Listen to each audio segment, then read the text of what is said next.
Bonjour, alors aujourd'hui on va s'intéresser à la force mentale, comment développer la force mentale, puisque c'est évidemment un élément essentiel du bonheur, de la réussite et de la paix. Et on va s'appuyer sur l'outil Big Five comme d'habitude, et on va voir qu'il y a 9 qualités à développer pour développer la force mentale, et ces 9 qualités, eh bien, elles vont se trouver dans 2 domaines du Big Five. Donc, quelles sont ces 9 qualités? Eh bien, il faut partir du principe de ce qu'est la force mentale.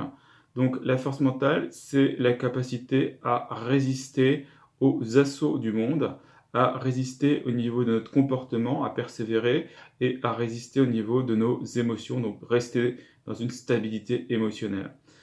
Donc, persévérer, eh bien, ça va être tout ce qui est conscienciosité, et stabilité émotionnelle, ça va être tout ce qui est l'inverse du névrotisme. Donc on va aller voir d'abord dans le névrotisme. Et dans le névrotisme, on va voir qu'il y a 6 facettes du névrotisme qui nous disent ce que c'est qu'avoir la force mentale.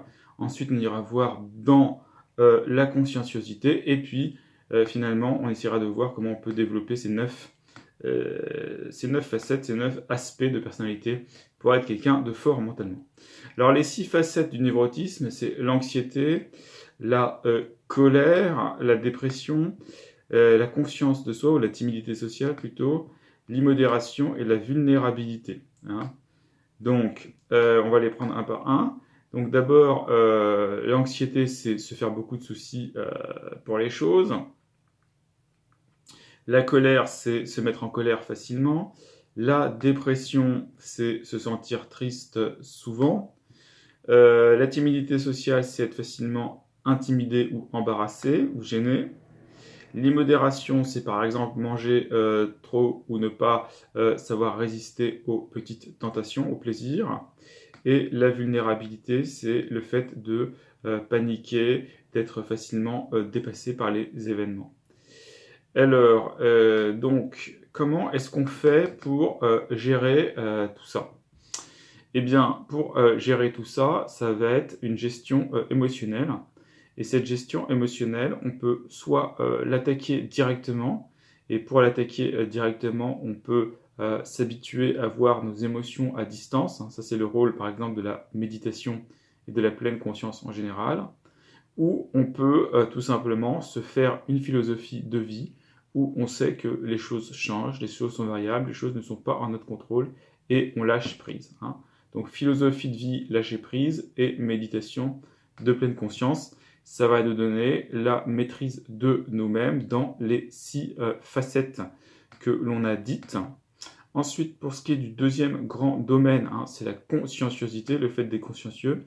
Et là, il n'y a que 3 facettes qui vont nous intéresser. Donc, on va les dire, ces 3 facettes, ça fera 9 au total. Donc, l'auto-efficacité. Ensuite, la recherche de réussite. Et bien sûr, le cœur de la maîtrise de soi, de la force mentale, l'autodiscipline. Donc on va donner des exemples d'abord, et puis on va voir comment les développer. Donc auto-efficacité, compléter les tâches de manière réussie, trouver de bonnes solutions, savoir comment faire les choses, ne pas se tromper sur les situations, comprendre les choses, voir les conséquences des choses. Donc en gros, c'est être compétent pour savoir comment les choses marchent, et en gros maîtriser ces sujets. Donc évidemment, quelqu'un qui ne sait pas où il va, qui ne sait pas ce qu'il fait, eh bien, ne peut pas avoir de force mentale.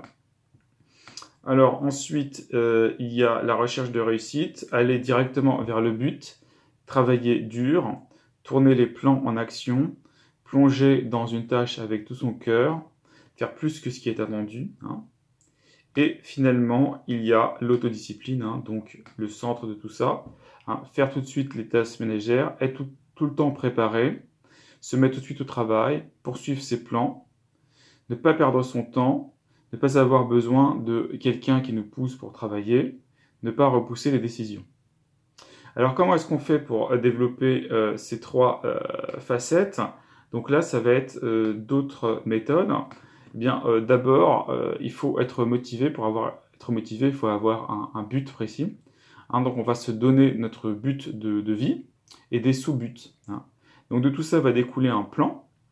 Et on peut descendre le plan jusqu'à la journée et se faire des plans de journée, par exemple.